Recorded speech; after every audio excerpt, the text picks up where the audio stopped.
What's going on, everybody? Welcome back to the channel. Thank you so much for watching and subscribing. We've got a great video for you guys today. Uber and Lyft stock is just not doing good. I feel like it's worse and worse by the day. I'm gonna give you some quick details on that.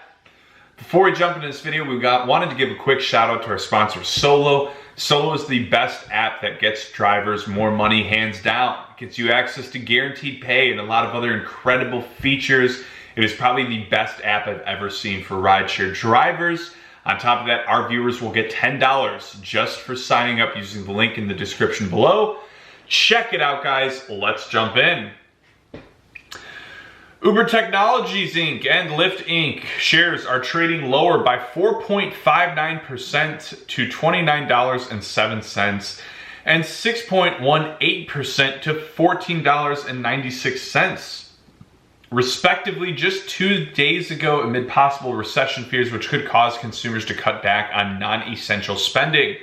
Uber and Lyft shares may also be trading lower in possible reaction to recent comments from Fed Chair Powell suggesting there could be a period of lower economic growth, and as the broader market reacts to the Fed's decision to hike rates by 75 BPS, an economic slowdown could drive consumers to cut back on discretionary spending.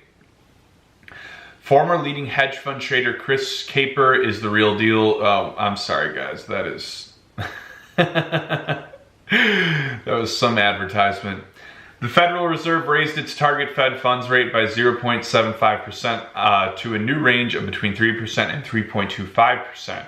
Its third 0.75% rate hike in 4 months. The Fed said it will continue with its previously announced plan to let Treasury securities and agency debt and agency mortgage-backed securities roll off its balance sheet on a monthly basis.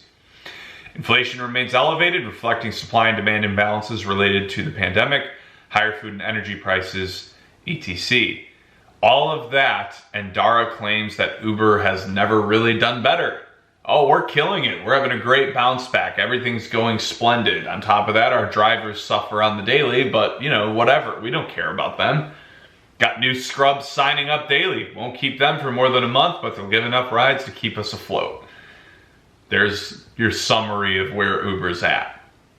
So all in all, like as per usual, the stock doesn't look good for them. Me personally, I wouldn't get near it. I don't really invest in the stock market at all. But Uber and Lyft are some that I would not touch. Now, I wouldn't be shocked if in another 5 years they do crazy well as they start pushing more towards their autonomous future. But that's just my thoughts. I'm like not even close to an expert on this stuff. I just kind of find it fascinating to see how they don't really do well because, you know, I'd be more supportive if they treated us better, but they don't. So I really don't mind bagging on them every chance I get. Anyways, thank you guys for watching. Please like, share, comment, subscribe. Let me know your thoughts in the comments. Definitely check out Solo, guys. It is an incredible app and you can get some free money just for signing up. It is a no-brainer. Check it out and stay tuned for more updates.